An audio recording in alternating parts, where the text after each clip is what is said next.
नमस्कार दोस्तों, समस्याएं आपकी समाधान हमारा के YouTube चैनल में मैं जतिन सहगल आप सभी लोगों का स्वागत करता हूं। दोस्तों, अब हम बात करेंगे गुरु ग्रह के गोचर के बारे में, जो कि 1 मई सन 2024 को मेष राशि छोड़ करके वृषभ राशि में प्रवेश करेंगे और 14 मई सन 2025 तक वो इसी राशि में रहेंगे। तो विभिन्न राशियों पर इसका क्या प्रभाव रहेगा, इसके बारे में हम बात कर रहे हैं। देखिए दोस्तों, सबसे पहले बारी है मेष राशि की। मेष राशि के जातकों के लिए अब तक जो है बृहस्पति महाराज का गोचर उनके खुद के लगन में ही चल रहा था।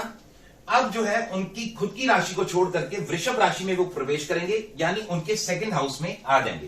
देखिए दोस्तों, बृहस्पति ग्रह को नेचुरल बेनिफिट प्लैनेट माना गया है, बट कुछ विद्वान लोग ऐसा बोलते हैं कि जहां पर बृहस्पति महाराज बैठते हैं वहां पर खराब करते हैं और जहां पर देखते हैं वहां अच्छा करते हैं। बट मेरा यह मानना है कि ऐसा नहीं है कि जहां पर वो बैठते हैं वहां पर वो खराब ही करेंगे, बल्कि क्योंकि जो गुरु ग्रह है वो बहुत बड़ा ग्रह माना गया, तो उस हाउस को वो एक्सपेंड भी करते हैं। बाकी उनकी दृष्टियां तो हमेशा ही अच्छी होती हैं। तो दोस्तों, सबसे पहले बारी है मेष राशि की। मेष राशि के जातकों के लिए बृहस्पति महाराज का जो सेकंड हाउस में गोचर है, यानी सेकंड हाउस हमारे कुटुंब का, हमारी वाणी का, हमारे जोड़े हुए धन का है। तो यानी कहीं ना कहीं उनके लिए खुशखबरी लेकर के आ रहे हैं कि उनके जो है कुटुंब में वृद्धि होगी। यानी कई बार क्या होता है, जैसे मैरिज नहीं हुई या संतान प्राप्ति नहीं हुई, तो उसमें कुछ ना कुछ हेल्प मिलेगी।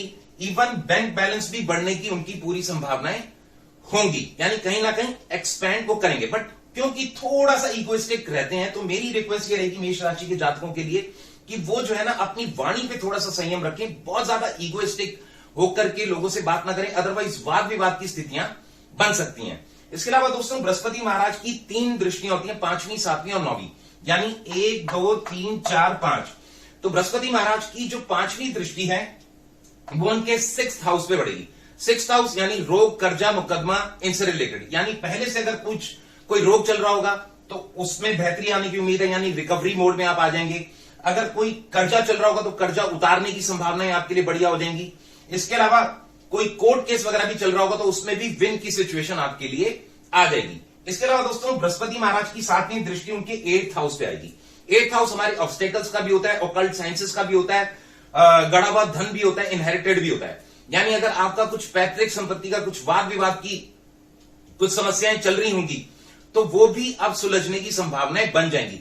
और जो लोग ज्योतिष में थोड़ा रुचि रखते हैं, ऐसा भी हो सकता है कि वो ज्योतिष ज्ञान प्राप्त करने की ओर अग्रसर हो, कुछ इस प्रकार की भी संभावनाएं बनेंगी। इसके अलावा दोस्तों, बृहस्पति महाराज की 9वीं दृष्टि यानी 7, 8, 9, 9वीं दृष्टि उनके 10th हाउस। 10th हाउस यानी हमारी प्रोफेशन का हाउस होता है।